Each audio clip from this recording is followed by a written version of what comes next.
Jaksa Agung sempat menyinggung masalah ini di rapat Komisi 3 DPR pada November silam.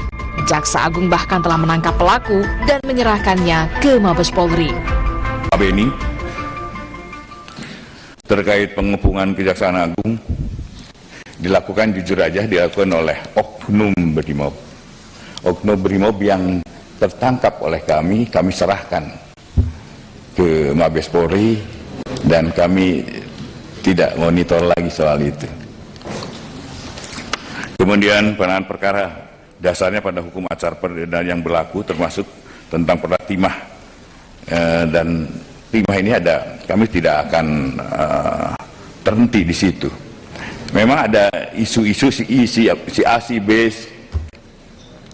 Di dalam hasil pemeriksaan terhadap para tersangka, saya tadinya mengharapkan dia bunyi siapa di belakangnya, atau siapa pemilik modalnya, atau siapa pelaku yang lain.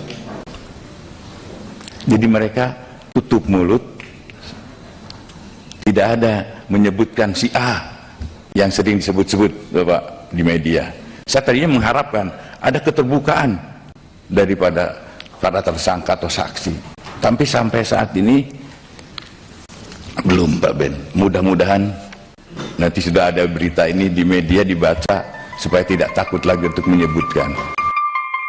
Sebenarnya vonis berat dengan kerugian negara lebih kecil dari kasus timah Harvey Muiz CS pernah terjadi di tanah air.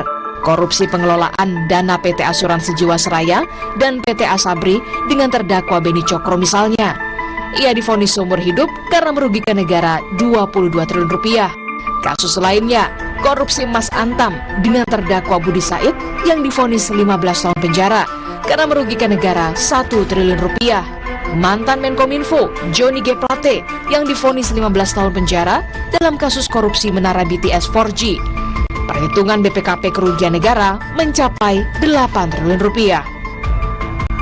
Mei 2024 silam, sempat beredar video iring-iringan anggota Brimob di sekitar gedung Kejaksaan Agung Jakarta Selatan. Kapus Penkum Kejagung saat ini menyebut konvoi ini berkaitan dengan penguntitan Jampitsus Kejagung yang memimpin penyelidikan kasus timah. Sementara Polri mengaku hanya patroli rutin. Tim Liputan, Kompas TV. Informasi usai jeda, Saudara. Kapolrestabes Semarang Kombes Irwan Anwar dicopot dari jabatan, diduga buntut dari kasus penembakan pelajar oleh polisi.